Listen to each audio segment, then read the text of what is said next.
Una de las preguntas más importantes que tenemos que responder es, ¿por qué sufrimos? Bueno, cuando nosotros tratamos de penetrar en el mundo de la psicología, de la sociología, de la psiquiatría, de la antropología, para estar buscando respuestas que no vamos a poder encontrar en ninguna de estas disciplinas académicas, tenemos que recurrir al libro de los libros, que es la Biblia. La Biblia nos muestra claramente que cuando Dios creó el universo, lo creó con la libertad o el libre albedrío en el que todas sus criaturas iban a funcionar. Cuando Dios creó el universo, Él pudo tener tres opciones. Número uno, no haber creado nada. Número dos, haber creado un universo con criaturas donde jamás nadie hubiera pecado ni el mal existido. Y en tercer lugar, la Biblia dice que en la sabiduría y en la soberanía de Dios, que es lógico que sea mucho más profunda y extensa, más alta que los cielos de nuestros pensamientos y nuestros razonamientos, Él decidió crear criaturas con la libertad de libre albedrío. Entonces, Dios pudo, como dijimos anteriormente, no haber creado nada, pero no se puede comparar la nada con el algo. Tampoco Dios pudo haber creado personas o criaturas que jamás pecaran, porque hubiéramos sido robots.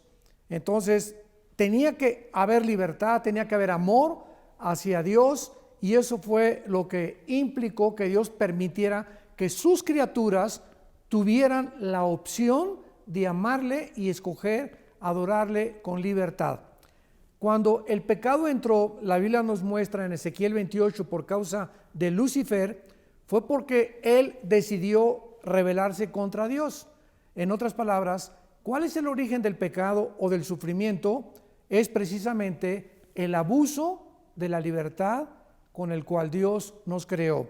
Cuando nosotros, yo le doy a mi hijo una licencia para que él maneje, y él sabe que tiene que ir a cierta velocidad y que hay restricciones donde él tiene que bajar la velocidad. Si él abusa de esa autoridad que las autoridades civiles han establecido, ¿qué va a pasar? Bueno, pues va a chocar, ¿verdad? Va a causar un accidente. Pues de la misma manera no se le puede culpar al padre que le prestó el carro al hijo, porque él asumió esa libertad bajo su responsabilidad. Entonces, todo el sufrimiento que actualmente vemos en el mundo es el resultado precisamente de ese abuso, de esa libertad que Dios nos adjudicó y nos permitió que tuviéramos para que pudiéramos verdaderamente algún día ser juzgados. Entonces, es lógico que todos los seres humanos fuimos creados como agentes morales responsables de nuestras acciones. Tú y yo vamos a ser juzgados algún día por estas decisiones que tomamos, porque toda consecuencia es para bien o para mal. Entonces, cuando nosotros tenemos la ley de la responsabilidad moral, que implica que cada decisión que tú tomas o que yo tomo tiene consecuencias para bien o para mal, tenemos, antes que tomar una decisión, pensarlo 3 veces, porque es una ley en la que no podemos evadir y en la que no podemos tampoco culpar que nuestros padres son los culpables de nuestra situación, o mi mamá o mi papá, o porque me violaron cuando yo era niña, cuando yo era joven, y por eso yo aborrezco a los hombres, o viceversa, etcétera, etcétera, porque esto simplemente demuestra una inmadurez absoluta de parte de nuestros pensamientos. Cuando nosotros llegamos al punto donde reconocemos que somos los responsables de cómo somos actualmente, ya no vamos a culpar a terceras personas. Bueno, esto es la causa del sufrimiento moral, pero también hay otra causa de otro sufrimiento, que es el que nosotros mismos nos causamos. ¿Cuál es este sufrimiento? Bueno, si tú tomas una decisión de casarte con una persona equivocada, vas a sufrir. No le eches la culpa a Dios del sufrimiento que estás atravesando en tu matrimonio actual. Si tú no te cuidas en tu alimentación, en la forma en la que tú tienes control de tus bebidas, pues comienzas a comer grasas, comienzas a beber, que esas bebidas actualmente que son energéticas, como el Red Bull, ¿verdad? Y el Monster y todas esas tonterías que el mercado está presionando para que la gente las compre, te vas a enfermar, porque son puros químicos que tu cuerpo no fue diseñado, ni tus riñones ni tu hígado, para poder absorberlas. Entonces, todo ese sufrimiento ocasionado por la comida, por la forma como manejas y puedes chocar, puedes acabar en un hospital, por la forma como comes, es autocontrolado nada más por nosotros y autoinfligido por nuestra propia voluntad. Y finalmente tenemos el sufrimiento de las fuerzas naturales.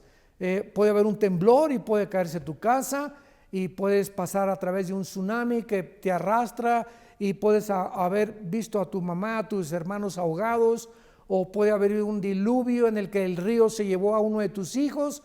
Estos sufrimientos no fueron causados por nosotros, no fueron causados por Dios, fueron causados por las fuerzas naturales.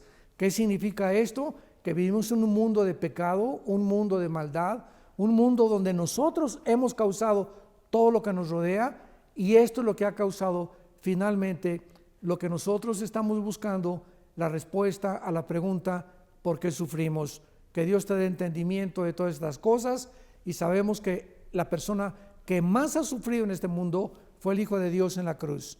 Y cuando estaba en la cruz, Él podía haber dicho: papá, ¿por qué me permites esto? Y la respuesta es: porque Dios nos amaba a nosotros. De tal manera Dios nos amó que permitió que su Hijo sufriera lo que tú y yo íbamos a sufrir en el infierno, para que pudiéramos conocer que verdaderamente hay un Dios que está esperando que tú respondas a su llamado y que pongas tus ojos en la cruz de su Hijo Jesucristo. Que Dios te bendiga.